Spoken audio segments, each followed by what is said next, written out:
Hello everyone, स्वागत है आपका हमारे यूट्यूब चैनल पे। तो आज हम डिस्कस करने जा रहे हैं कोड ऑफ सिविल प्रोसीजर 1908 में सेक्शन 2 सब सेक्शन 11 को, जो कि डील करता है लीगल रिप्रेजेंटेटिव से।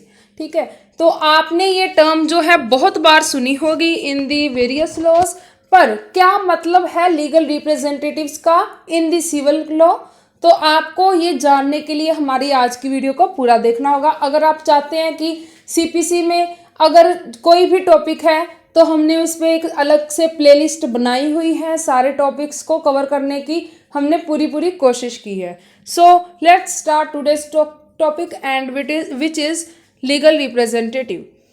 सो लीगल रिप्रेजेंटेटिव होता क्या है गाइस सिविल लॉ में? सबसे पहले तो कुछ इसेंशियल्स हैं इसके, जो कि बताए गए हैं अंडर सेक्शन 2 सब सेक्शन 11 में। सबसे पहला इसेंशियल है who represents the state of deceased person in law. अब यहाँ पे मैं आपको एक क्वेश्चन पूछने जा रही हूँ कि यहाँ पर वर्ड स्टेट क्यों यूज है, प्रॉपर्टी क्यों नहीं? हालांकि प्रॉपर्टी जो है, अगर अकेला प्रॉपर्टी होता तो उसमें मूवेबल और इमूवेबल प्रॉपर्टी दोनों ही आती, पर यहाँ पर स्टेट वर्ड क्यों यूज है? क्यों? क्योंकि स्टेट वर्ड जो है वो काफी ज्यादा ब्रॉडर मीनिंग में है रादर देन प्रॉपर्टी। ठीक है, तो अगर कोई भी डिसीज्ड पर्सन की स्टेट हो और एक बंदा जो है वो रिप्रेजेंट कर रहा है डिसीज्ड पर्सन की उस स्टेट को इन द लॉ। ठीक है, ये नहीं कि फॉर्मली वैसे ही हमने कुछ भी नहीं, विल वगैरह भी नहीं की, या फिर कोई भी डॉक्यूमेंट हमने एग्जीक्यूट नहीं किया, नहीं, बिल्कुल नहीं। अगर आपने सिर्फ और सिर्फ लॉ में उस बंदे को रिप्रेजेंट किया हो तो ही वो लीगल रिप्रेजेंटेटिव बनेगा। और साथ के साथ any person who intermeddles with estate of deceased. अब इंटरमिडल्स क्या मतलब होता है ये हमने डिस्कस किया है कि it means involve in something without authority और राइट। ठीक है, चाहे उस बंदे की अथॉरिटी या फिर राइट ना हो, पर फिर भी वो बार बार या फिर किसी एक पर्टिकुलर टाइम पे इंटरवेन कर सकता है उस प्रॉपर्टी के, उस स्टेट के अफेयर्स को। ठीक है, और साथ के साथ the person on whom this estate devolves on the death of the party. ठीक है, जो बंदा है डिसीज होने के बाद उसको क्या हो जाएगी, स्टेट जो है, इस स्टेट यहाँ पर ई वर्ड आना था, devolves on the death of the party. अब कुछ क्वेश्चंस हैं जो आपके माइंड में भी अब आ रहे होंगे कि अब तो है यहाँ पर वर्ड जो स्टेट यूज कर लिया, तो उन क्वेश्चंस का हमने पूरा आंसर देने की यहाँ पर कोशिश की है कि क्या जो है लिगेटी इज लीगल रिप्रेजेंटेटिव और नॉट। ठीक है, अगर जो है एक पर्सन का नाम किसी डिसीज ने अपनी विल में लिखा हुआ है, ठीक है, और वो बंदा क्या है डिसीज्ड होने के बाद अपनी सारी स्टेट जो है दे गया टू द लिगेटी, ठीक है, तो बिल्कुल उसे भी हम लीगल रिप्रेजेंटेटिव कहेंगे। ठीक है, legal representative need not to be legal hire. क्यों?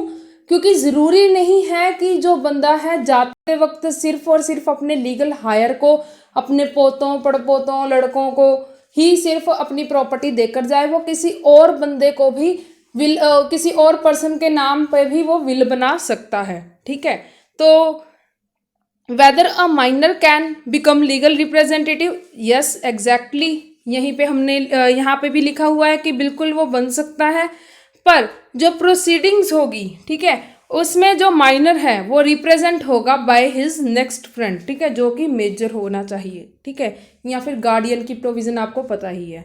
तो अब इंटरमिडल की को आपको समझाने के लिए हमने एक यहाँ पर केस भी रेफर किया है, जो है चंदा देवी वर्सेस श्रीनाथ शर्मा।